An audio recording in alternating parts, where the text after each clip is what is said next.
Assalamualaikum warahmatullahi wabarakatuh. Selamat datang di SMP Negeri 4 Syampit. Perkenalkan, nama saya Nur Jamila. Hari ini Ibu akan memberikan materi tentang cara belajar efektif.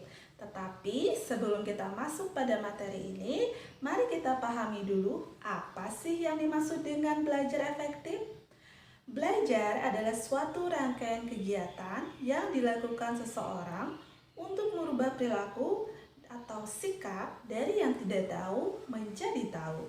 Sedangkan efektif adalah hasil yang berdampak positif. Jadi, bisa dikatakan bahwa belajar efektif adalah usaha yang dilakukan seseorang untuk merubah perilaku dari yang tidak tahu menjadi tahu yang berdampak positif. Sampai di sini bisa dipahami, bukan?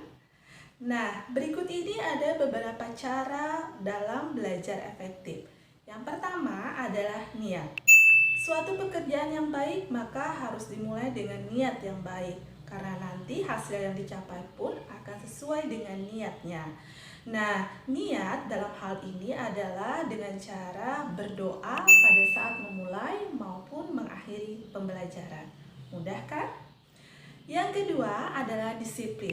Disiplin tidak hanya mematuhi semua peraturan yang ada di sekolah, tetapi kita juga harus disiplin di rumah. Dengan cara apa? Dengan cara membuat jadwal belajar sendiri. Tetapi dengan catatan, jika sudah membuat jadwal belajar sendiri, maka kita harus mematuhi dan menaati jadwal sebagaimana mestinya. Bisa kan? Yang ketiga adalah fokus. Untuk bisa fokus, ada 3 hal yang harus kamu perhatikan, yaitu tempat, waktu, dan suasana.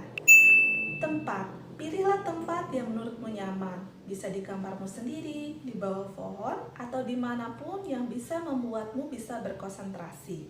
Kemudian yang kedua adalah waktu. Pilih waktu luang dan senggang, sehingga kamu tidak merasa terburu-buru pada saat belajar. Kemudian suasana. Jangan paksakan belajar jika secara fisik dan mental kamu tidak siap, karena suasana hati yang tidak nyaman akan berdampak pada susah untuk berkonsentrasi. Yang keempat adalah membuat ringkasan. Buatlah catatan atau ringkasan mengenai materi yang sedang kamu pelajari. Karena dengan membuat ringkasan atau poin-poin penting yang sudah kamu pelajari akan memberikan kemudahan dalam kamu memahami materi yang sedang kamu pelajari. Yang kelima adalah belajar bersama atau berkelompok. Ini adalah alternatif lain yang bisa kamu gunakan untuk belajar efektif. Kenapa? Karena dengan belajar bersama, kamu bisa sharing, bisa tukar pendapat, bisa berdiskusi dengan temanmu, sehingga apabila menemukan kesulitan bisa diselesaikan dengan bersama-sama. Yang keenam adalah jangan malu bertanya, karena ada pepatah yang mengatakan malu bertanya sesat di jalan. Oleh karena itu, apapun yang tidak kamu mengerti, maka silahkan bertanya, bisa kepada orang tua, guru, atau teman sejawat.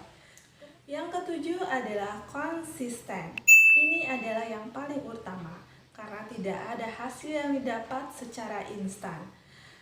Konsisten adalah kemauan untuk terus berusaha belajar hingga mendapatkan hasil yang diinginkan. Lebih baik 30 menit belajar tetapi setiap hari dibandingkan 3 jam belajar tetapi hanya dilakukan dalam 1 hari. Karena tidak ada keberhasilan tanpa melalui proses, dan konsisten dalam belajar adalah kunci untuk meraih kesuksesan. Nah, demikianlah tadi beberapa tips atau cara belajar efektif. Semoga bermanfaat dan dapat diterapkan dalam kehidupan sehari-hari. Jangan lupa tetap jaga protokol kesehatan COVID-19. Jika keluar rumah, jangan lupa pakai masker, sering-sering cuci tangan, tetapi yang paling penting adalah stay at home, stay healthy, be happy. Assalamualaikum warahmatullahi wabarakatuh.